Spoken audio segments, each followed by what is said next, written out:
we're going to be focusing more and more on actually sound to rearrange molecular structure. So if you can rearrange molecular structure, what can't you conceptually do? Hello there. Today I have the honor of welcoming a pioneer whose work has shaped the entire field of sound healing. Jonathan Goldman is an international teacher, award-winning musician, and one of the earliest voices to bridge ancient wisdom and modern understanding of sound as a tool for healing, transformation, and expanded awareness.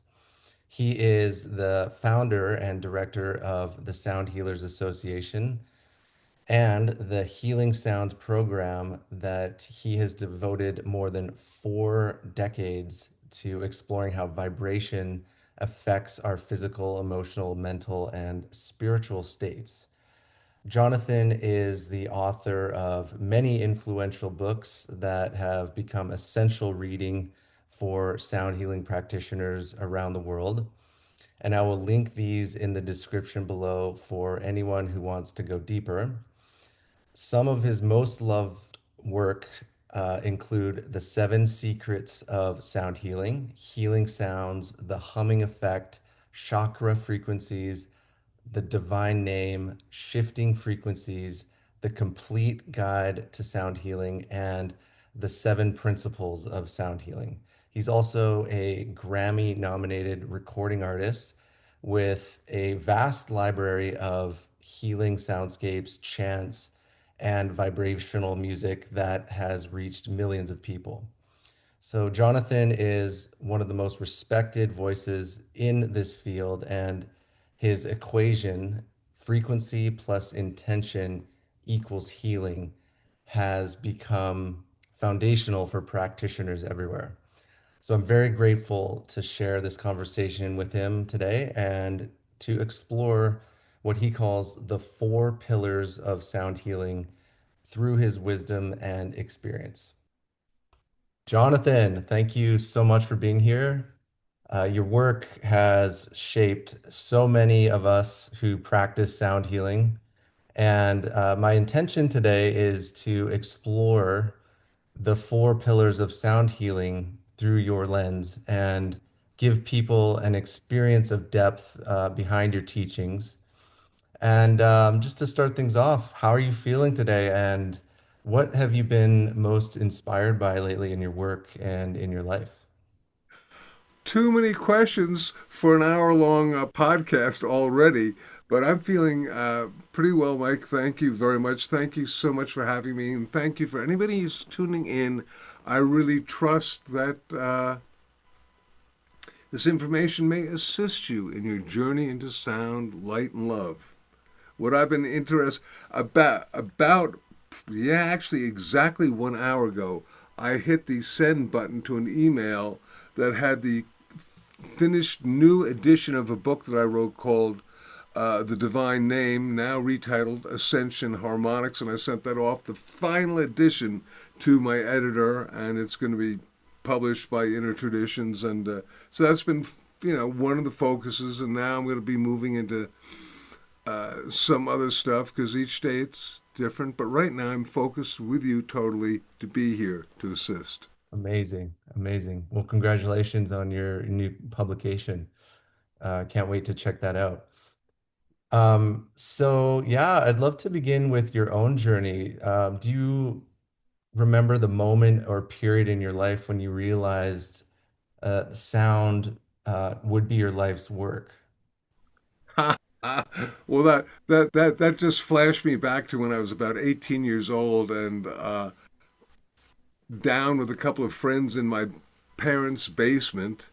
We were playing music, and remember I said to this fellow, "My music, my life," and he said, "You sound like Ravi Shankar." And I said, "Okay." But in truth, I had an experience playing in a club, Mike, coming back from a break, strapping on my Stratocaster, playing and singing, looking out at the club, and realizing that the ambiance of the club was basically one of negativity and violence. And Mm. it had to do with a lot of the alcohol and a lot of the other intoxicants that people are imbibing in. But also, I realized that the music that I was creating at the time was helping induce this ambience of negativity. And I had the thought, and I'd never, I was probably 29 years old. It was about 1979, believe it or not. I was in Cape Cod, Massachusetts, in a seaside bar, sounding like Bruce Springsteen, in a seaside bar in Cape Cod, Massachusetts. And I've been playing professionally for probably close to 15 years or more, and I had the thought, gee, I wonder if music can be used to make people feel good. And that thought shifted about 10% over the next week and became, I wonder if sound can be used to heal. Mm. Wow, it's entered my psyche, and as soon as that happened, doors began to open. Among other things, I ultimately founded the Sound Healers Association, the first organization dedicated to using sound and music for healing as an awareness. Took my record company, which was a new wave record company, and turned it into a new age record company. Changed the music, but didn't have to change the title because the name of the company was Spirit Music. And it still is Spirit Music, although that's the overall gestalt, and we're now known as Healing Sounds. And got a degree from Lesley University in Cambridge, master's degree researching the uses of sound music for healing. Wrote my first book. Where is it? Here it is.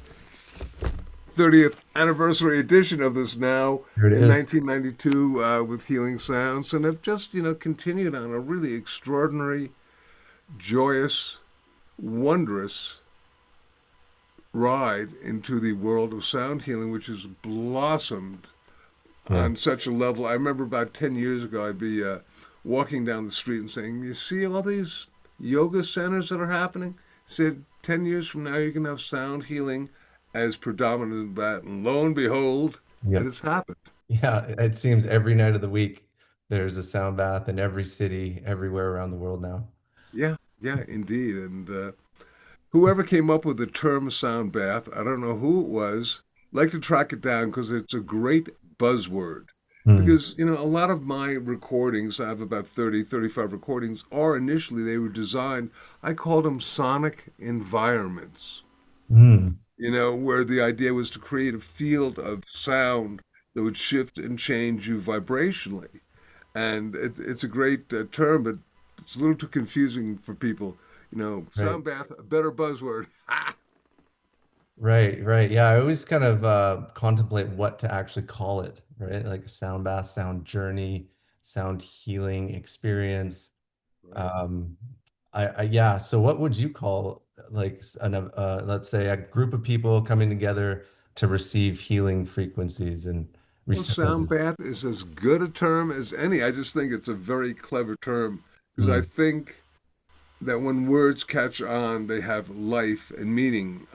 I may or may not, believe it or not, have been the first person to actually coin the term sound healing as a phenomena. When I first took it up, it was groups of people using music for healing or music and sound for healing. I said, no, this is sound healing. I created the New England Sound Healers that then became the Sound Healers Association. This is back in the very early 80s, and I can't track it down. I may do that with some sort of AI going, tell me the first time this has been used, and it doesn't much matter because it's here, it's planted itself on the planet. And what a blessing it is.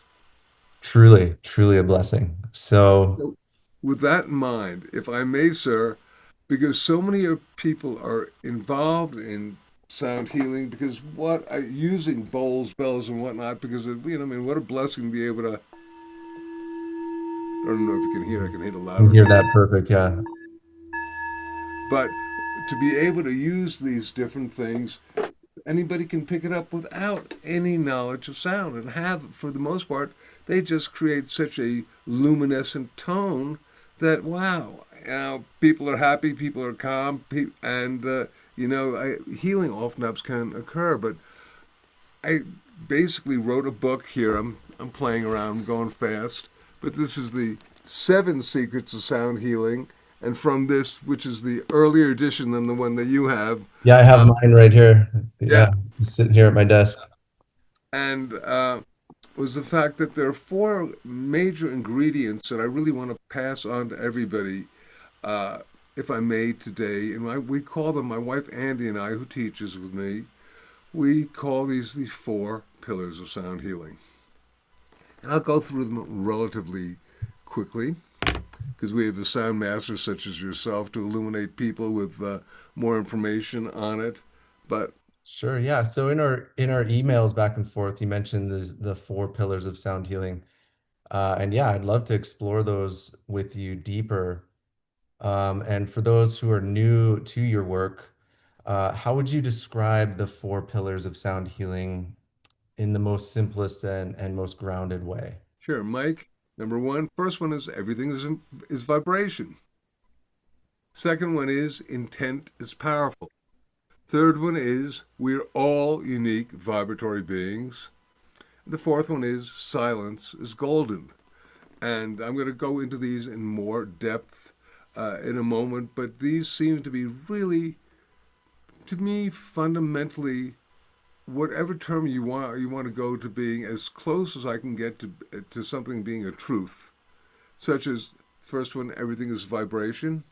If you examine the different tenets of the different spiritual traditions on the planet, you find a commonality in the fact that the ancient mystic masters and now our quantum physicists are in agreement.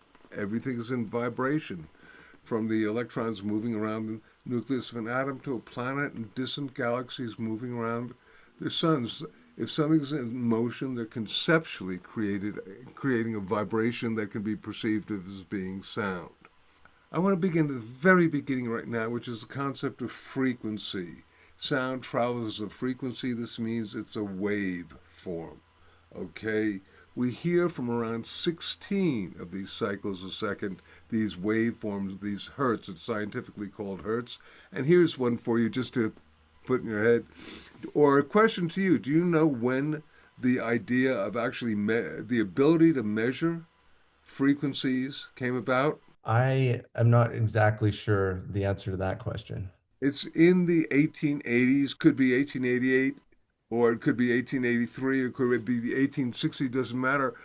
But it was basically, if you like the scientists, the concept of Hertz was named after a scientist, and they basically were able to have a way of measuring these frequencies, these vibrations, which are measured in the second about that time. So just as a thought, before we even go any further, is the fact that a lot of people claim that a lot of frequencies are really old. But the reality is, if we could not begin to measure frequencies to around the 1800s, the actual frequency of a note, and the fact that people are claiming it's really ancient is probably untrue because we didn't have the proper ways of measuring that. So that's also sort of a truth is the Sumerians used, X, Y, or Z, and you go, yeah, how do you know? I mean, maybe they did, maybe they didn't, but probably not. Let me continue. Okay, so we hear from around 16 cycles a second to around 16,000.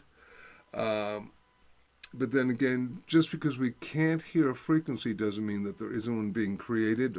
Our finny friends in the ocean can create frequencies upwards of the dolphins, can make and receive sounds upwards of 180,000 cycles a second, which once again for us is nothing happening, but they may be exchanging recipes for tuna noodle casserole or perhaps ways of communicating with the Sirius star system. Hmm. It's for us, there's nothing there, but there Right. is huge. So the human hearing range is, I believe, between 20 hertz and 20,000 hertz, somewhere in that range. Yeah, I like to say 16 to 16,000, but the truth is you're correct. It's 20,000 when we're born. Right. And But then it when diminishes. get to be about 15, 16, even 18 years old, yikes, it starts going down. It keeps going down and down. Uh, Young kids, though, can hear upwards of 20,000. I've had friends who are in their 40s that could hear up to 40, 50,000 hertz. Quite amazing people. And they could also have certain abilities of actually hearing the human energy field. But I digress. Let's just continue on with the idea. that everything is in a state of vibration, including every organ, every bone, every tissue, every part of our body is in a state of vibration. When we are in a state of health, we are like this incredible orchestra that's playing the overall symphony of the self, and we say we're in sound health. Uh, but with this orchestra, what if the second violin player loses their sheet music? They begin to play out of ease, out of harmony. Pretty soon, the entire string section will be off. Pretty soon, the entire orchestra is going to be a little bit, if you like, imbalanced in terms of sounding.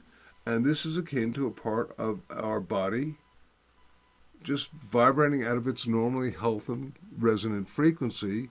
We say it is vibrating out of ease, out of harmony, is, quote, disease. So the basic concept of using sound as a healing modality is simply to restore balance, to give the sheet player back this, the string player back their sheet music and get them in harmony with the rest of the body. And of course, this is the basis of almost all allopathic medicine.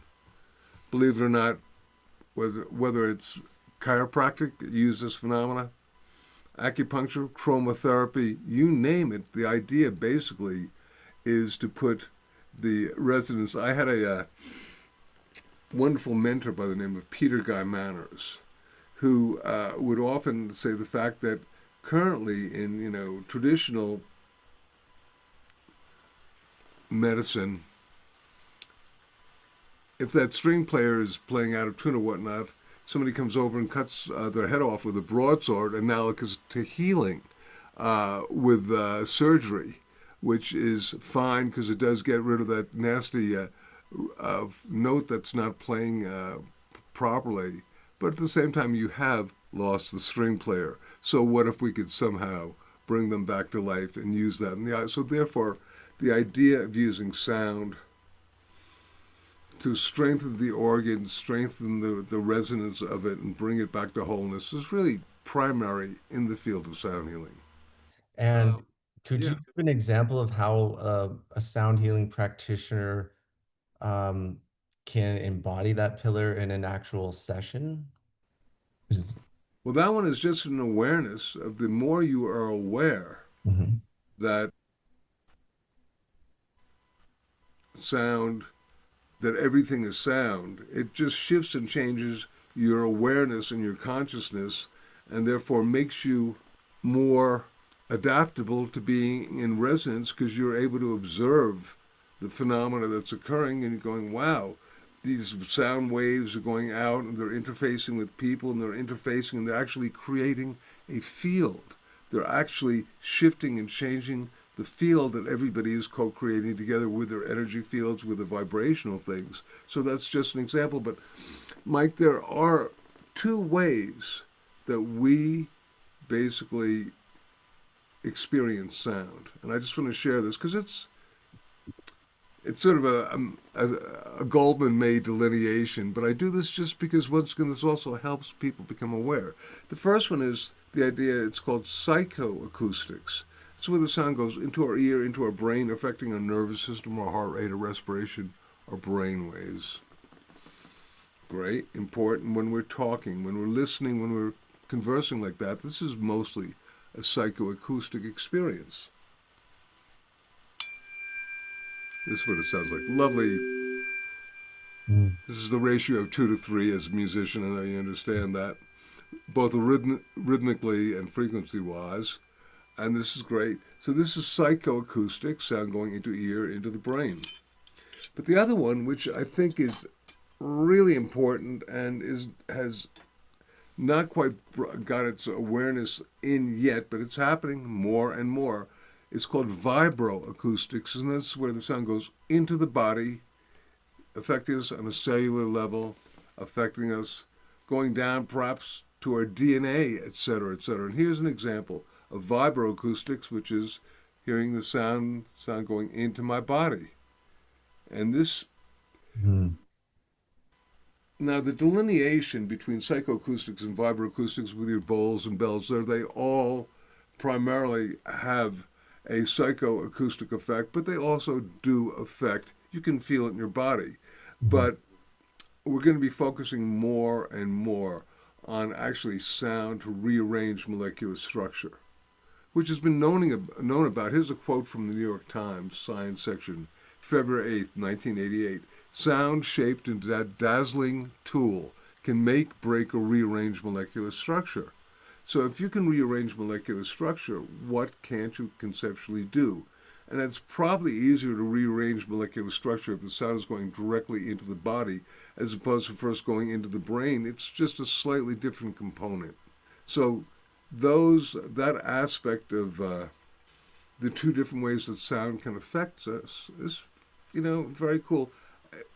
Continuing on for just a second, there is a constructive use of sound for healing, which, as we were talking about, you're using the frequency to resonate the organ and basically bring it to a state of health, bring it back into being. But there's another one, and we call it deconstructive, and that's where you basically will use sound to, for example, shatter a microbe or a virus. This was initially pioneered by perhaps people like Royal Rife with his instrument that did that. Dr. Peter Guymaner's cymatic instrument actually used it to enhance the frequency of the organ.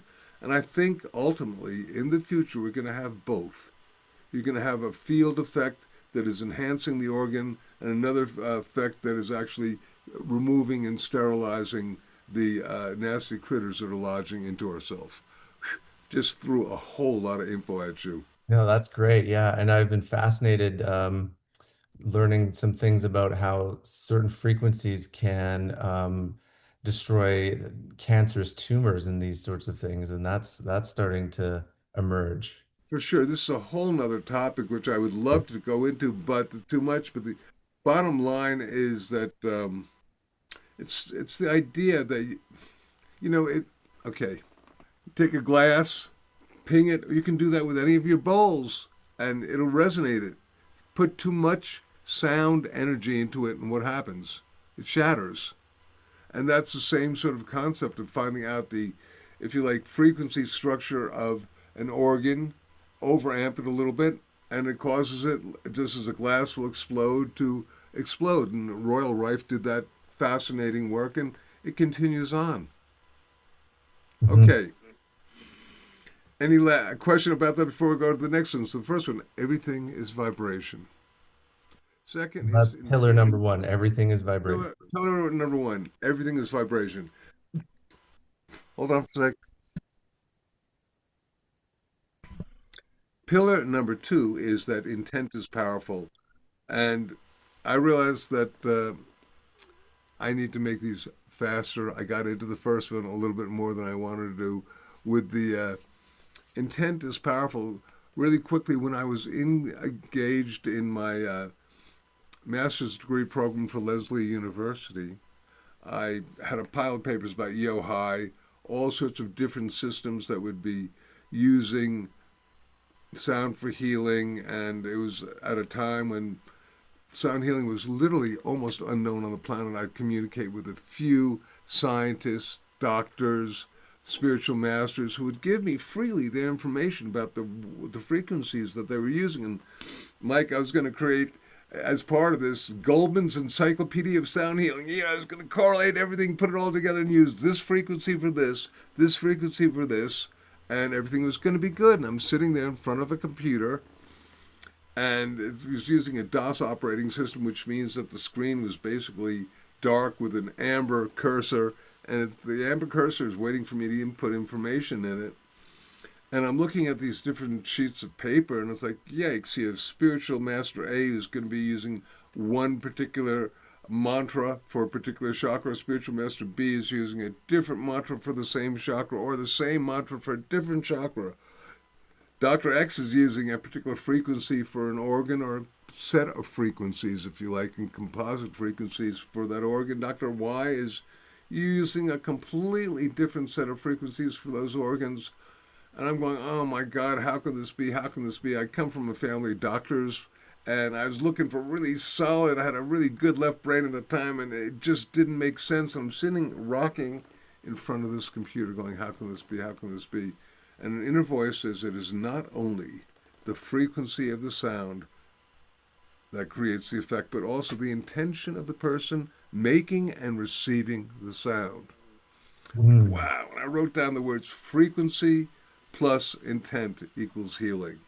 And I think that may be one of the more important things that I brought forth to the planet Mhm. is this combination of it's not only the sound, but our belief in what the sound does, our intention, the consciousness that is encoded upon sound. At the Right. time I had this revelation, wow, it was great, and I talked to all these scientists and hey, have you ever thought about the importance of intentionality in terms of sound? They look at me like I was a man from another planet, which I might be, but they weren't supposed to know it. And it was pretty tough. But then people like Wayne Dyer came out with the power of intention on Yeah. PBS. Bruce Lipton, Biology of Belief. Joe Dispenza doing You Are the Placebo. Masaru Emoto doing brilliant work showing how water molecules can be, if you like, changed through the power of intentionality and through frequency. So now I can talk to people about, hey, have you ever thought about intent? And they go, yeah, of course. So I give thanks for that. Right. So if, say, someone was holding space in a sound healing experience, a sound bath, um, would you say, because this is what I've been doing in my sessions, is asking people on the receiving end to set an intention for themselves, right? Beautiful, beautiful. Right. And I will say also, I just want to share that about a week after I had that experience at the Seaside Bar, I took my first workshop in sound healing through a woman named Sarah Benson, who is dedicated. The Seven Secrets of Sound Healing is dedicated with her to being the divine mother of sound healing. And she said, Mike, something at the time to me that I thought was so corny. I said, I can't use this. And she said, the true sound of healing is love. And I was going, what? It seems so relevant now that if we can project love, kindness, compassion onto whatever sound we make, we can do no wrong. Because sometimes people's intentionalities get a little difficult in terms of that. It's wonderful if they're able to coalesce and focus on a specific issue that they want to work with. And perhaps that, of course, maybe you sometimes need to work with divine intentionality rather than also personal intentionality. It all works together, but I wanted to just suggest that love is not a frequency. It's an intention, it's a consciousness encoded on a sound. Now, there's some pretty good ways of doing this. I'm sure you're aware of the whole heart math, heart brain coherence phenomena, where we take some nice deep breaths. We begin to breathe in and out through the heart, and basically then you get into a state of gratitude, of appreciation. And the reason for that is a lot of people have actually issues with the word love because some people have been tainted by love, and I'm not going to get into that one now, even though I said the true sound of healing is love because we're elevated and we know love. But for other people who have had issues, gratitude, appreciation, etc., and then you add the element of sound onto that, and you then create, when you have heart brain coherence, your electromagnetic field gets 5,500 times larger. And then when you add the element of sound, because there's a reason why the different, if you like, prayers on our planet are vocalized. The whispered, chanted, spoken, or sung is because sound actually will then codify and even amplify even further this intentional waveform of gratitude, love, and they just synergistically work together, and that's so very important. Wow. Yeah, exactly. Hmm. I'm Yeah. going to move on to the next pillar. Okay, so pillar number one is Everything is vibration. pillar Pillar number number two, two, intent is powerful. intent is powerful. Pillar number three, and this may be, once again, it's step by step. You first realize, whoa, everything's vibration. Second one, wow, we can sort of encode and affect this. Uh, you know, if you like, it's a co-creative aspect, and therefore our belief in the way something is going to affect us can very well have that effect. And then the next one is we are all unique vibratory beings, and this is so, from my perspective, mandatory because it's true. It's, and we got to come to that realization we're not all the same. I oftentimes will begin a presentation by asking how many people are allergic to penicillin. And you have about 20% of an audience that's allergic to penicillin. I said, great. For 80% of you, penicillin is a healing frequency or frequencies, whatever. But for 20%, it's toxic. And I find that this is basically true of almost everything that we encounter. There is, from my perspective, no one sort of magic frequency or Right. healing vibration that's going to work for everyone. Yeah, sir. Right. There's a lot of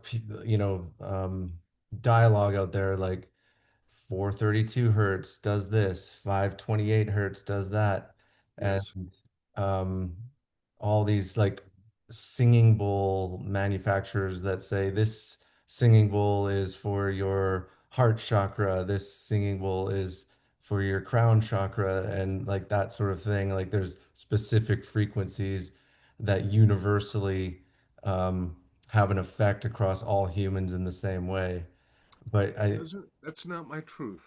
yeah, it sounds like you disagree with that idea. Yeah. Well, as an example, we uh, we have a new one. It's called Harmonic Journeys, the Healing Sounds Home Study Program, which is based on using your voice to resonate your chakras and create vocal harmonics, etc. But when we first did that 20 plus years ago, I had some and the idea was resonating your chakras was one of the parts was resonating your chakras with your voice, and I had some students who were really, really interested in what the frequencies of the chakras were. It modulated from day to day. So they would take tuners and they would do this, they would get the frequency, because you can, of course, use your voice, among other things, and you can feel the resonance here. I like to work with the vowel sounds, one can work with the mantric forms, one can work with all sorts of things. But the idea is that I think we are fluid beings. And because we are fluid beings, we're not static. In fact, one of the great things I think in dealing in tumultuous times is to be like the shaft of wheat that basically works with the wind and will sway with the wind as opposed to the static thing that breaks. So fluidity is a really important thing. Sound is visceral. When it's working, you can, for the most part, feel it resonate in a particular thing. You don't need somebody to say this is the frequency of this or that. Now, totally, I understand that if somebody makes a sound with a particular intentionality, there is that frequency plus intent, and you're oftentimes going to have an effect. But I think that the gods and goddesses of sound do not want to be suppressed and limited to being specific frequencies. The idea that, and I am actually the person who first manifested 528 on the planet with my Holy Harmony tuning forks, which were first utilized in a recording called The Lost Chord. And I saw that there was a being who was really encoding 528, and I said, I had a major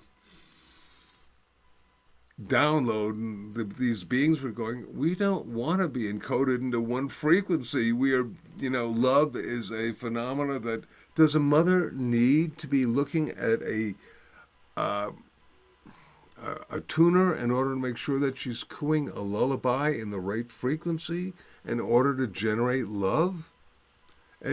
That doesn't resonate in my consciousness. If it's a belief system that people have, that's okay. It's too large and too powerful.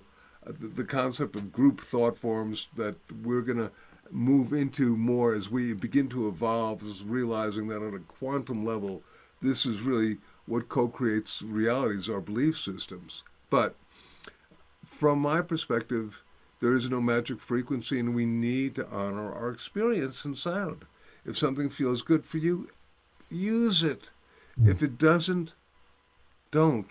There are a million frequencies on the planet. There's a smorgasbord of incredible frequencies. It's like an incredible feast that's out there. Tofu is good for you, but if you're only eating tofu, you're just kind of denying yourself a whole lot of wondrous foods. If you're just listening to X, Y, or Z as a frequency, how self limiting is that? Mm. Okay, so we are all unique vibratory beings, which I think is mandatory for people to understand because it also gives us a little leeway. If you think, oh, I'm going to hit this and it's going to heal you, and nothing happens. Sometimes it does. Sometimes nothing happens. I recently, as I was telling you, I just did the audio book for the Seven Secrets of Sound Healing, and I came across Dr. Herbert Benson's basically metaphor for Tibetan medicine, and I thought it was just really great. The first thing was that it's the belief in the healer in the medicine, the belief in the person being healed in the healer, and three, the karma between the two. I thought that was really, really important because there's a whole, once again, whether you view it as a sound practice of the vibrations between two people, the karma or whatnot, we need to really honor that and work with it and realize that it's not going to work for everybody and to be open to the possibilities. Right. Yeah. So um, now I Fourth believe pillar, sorry, go ahead. fourth pillar, drum roll. Fourth pillar, pillar number four. Okay, silence is golden. Took me about 20 years of being in the sound field before I got this because I was so enamored with the power of sound to really just shift and change my consciousness and change my field. I was going, oh my goodness gracious. And then one day I had an experience at a large sound healing gathering that was going on. It was back in the late 1990s, and somebody who was leading it was saying, all right, be quiet. The guy that I was with as my partner in this experience was just sounding away, oh, and I'm going, shh, oh, and I go out. And finally I said, be in silence. And I realized, wow, most of us have forgotten the power of silence and the importance of silence. From my perspective, silence is the yin to the yang of sound. They work together. And on a level we really need to understand that on certain levels, it Mhm. is in the silence the true shifts and changes occur. I was telling you offline about how we would do these trance dances where we would chant a mantra and move around all this stuff for half hour, 40 minutes. And Mike, it was an incredible experience. People would be so buzzed out. But then when we stopped and we were silent, after a minute or two, you realize that you're getting anchored to the earth with the sound, the chant when you're in the silence, is when you can travel out and really receive the divine communications, the real shifting, changing. If you're going da da da da da, then you go da da da da, so you move from this to this. You haven't got given the da da da da time to assimilate and make the shifts and changes in the body. So I just think it's really good to be aware of the power of silence. As you Absolutely. know, silent, the word silent, is an anagram of listen. And, if we listen within, that's really the time. And we're living in such an interesting place where we are constantly distracted from one thing and another thing and another thing, and one sound to another sound to another sound. Most people have forgotten the ability of just being there. And as you know, there's Shabd Yoga, which is the audible sound current yoga, where you simply sit and you begin by listening to the audible sounds, and you travel to higher planes of consciousness. So I think this is also the fact that silence is golden and that it is so very, very important, and that listening, we've forgotten how to listen. Absolutely. I'm going to just jump in on this. If on a level intent is powerful, then, and if love may be such an important thing, love, compassion, appreciation, whatever, and if we realize that the voice, the conversational voice, can be used as a healing instrument simply by encoding the intention of kindness, compassion. What a concept. If we listen to each other, and as opposed to making them wrong or whatnot, this divisiveness would like perhaps change if we just, hey, I hear what you're saying. Maybe I don't agree with what you're saying, but it's great that you've got that opinion, and I thank you for it. All right, Mhm. I'm done talking, Mike. Ah, well, I'd love to ask just a couple questions, because one area my audience always asks about is the use of the voice and intention in sound healing. So, why is the human voice such a powerful instrument that we all possess uh, for healing? Okay, Mike, so this is leading into the humming effect that we will deal with at another time because Maybe we should do a part two of this interview. that's true, but that this would be a good thing. But one of the things is the hum is the most powerful vibroacoustic sound that we can make. Mm, And that's really cool. Why the voice? Very simply, if you're projecting intention from your heart and from your third eye, perhaps from all your chakras, from your essence of being, if you do it, you take a sound, go, breathe in, even talking, you're projecting intention onto the breath, onto the sound. But if you got to, then you got to hit this and focus your intention onto the sound. It's sort of missing a step. If you go directly from the voice, you're missing. You're bypassing a step of having to then go from here to there to there. It's just going from here to there. Does that make sense? makes sense, yeah. And if people want to learn more, I'll reference that book, your book, The Humming Effect, and I'll give a link below the video so people can check it out.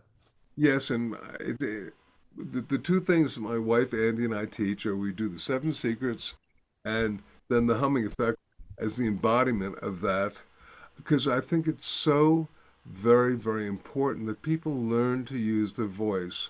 And most people, because of things like American Idol and whatnot, but this has been in existence since sort of the beginning of time.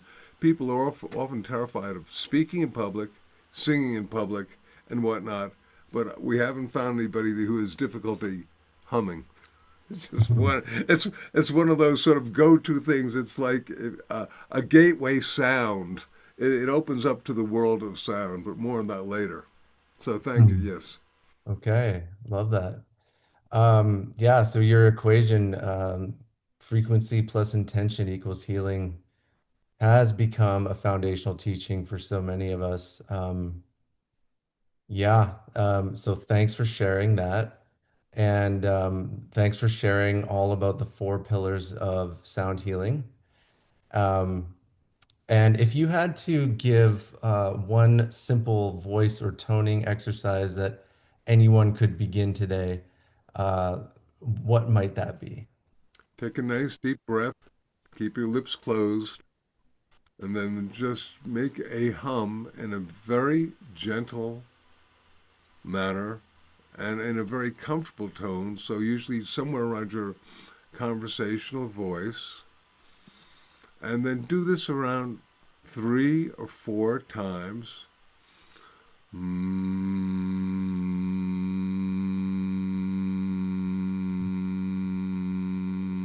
Mm.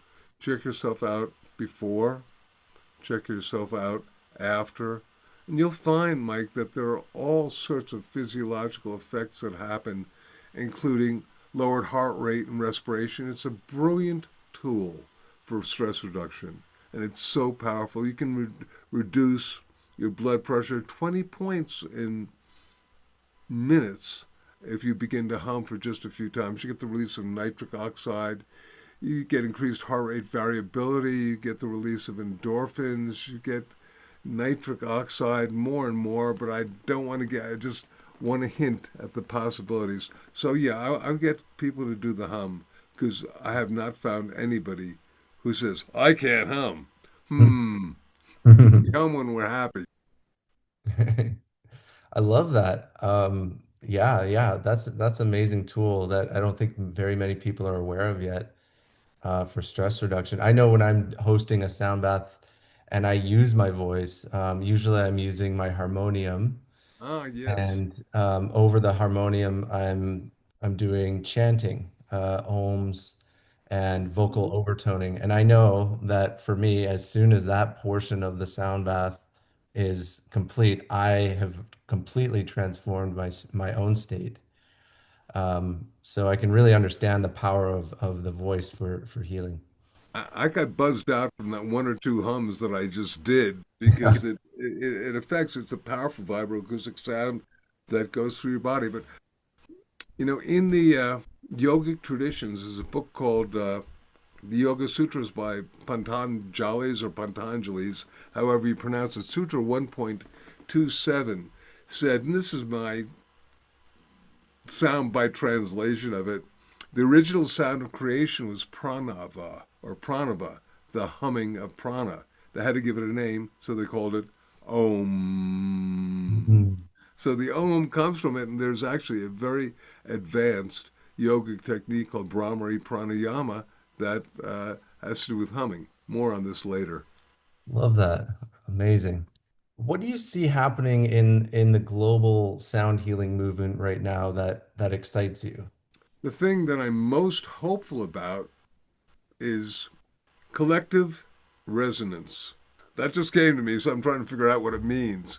But we do an event called World Sound Healing Day on February 14th, where Right. people throughout the planet make different sounds, but particularly they do usually an ah sound because it's the sound of oftentimes the heart, but they project the ah sound with that heart brain coherence and they project it to the planet so that we can literally change the field of the planet, which is actually scientifically proven that you can do this stuff. It really initially began with the Maharishi yogis. It's called the Maharishi effect, where you get a group of people meditating together. I like to add the element of sound because, once again, sound that is encoded with love just amplifies and makes everything stronger. And I'm really hopeful that we are, boy, there's so many different wonderful global meditations, and I think this is fabulous. But I oftentimes wonder what would happen if everybody meditated and ohmed at the same time. Would we That's shift the planet powerful. into a different frequency level as a total? What a concept! Yeah. Yeah, I just got back from a retreat in Mexico, and we were doing this seas of ohms in with the group. So it was just these waves of Oh, ohms. yeah, It yeah, wasn't like in a particular rhythm. It was just anybody yeah. was ohming at their own pace, and it sounded so beautiful. And then the whole space just shifted. All right. Well, if you want, check out a recording I did called Ultimate Ohm. And that I play that all the time on Spotify. Yeah, the ultimate ohm. it's done with just that in mind because we don't go Ohm all on the same frequency. There's this wonderful, wonderful conglomerate of vibrational sounds that occurs when we tone together. What a blessing! And all these harmonics that happen, and harmonics is a whole nother subject that we can look into someday. But listen, it's been a blessing to Yeah, talk to you. absolutely. Yeah, thank you so much for joining me. Yeah, I just want to thank you for the decades of dedication you've offered to this field, and your work has shaped the global sound healing movement. Um, and for anyone listening or watching, uh, who who might want to go deeper with you, what's the best place for them to start? Is there anything you feel called to share um, that where people can find you or Yeah. It's uh, find your our work? website is healingsounds.com. Okay. Simply that, and that'll lead you to all these, hopefully, just so many different pages. Got a lot of free downloads for people, a lot of information, a lot of stuff that's there. Everything from X, Y, or Z. I think people will not be disappointed if they go and investigate that. And also for those who are into YouTubes, I have a YouTube channel called Jonathan Goldman Official, and that's what it is. So if people are interested, thank you. Okay, so healingsounds.com, YouTube at Jonathan Goldman Official. I'll leave the links below in the description. Thank you, Mike. And yeah, thank you so much for spending this time with us. It's been an honor. It's been great talking to you and resonating with you, my friend. Many blessings. Thank you.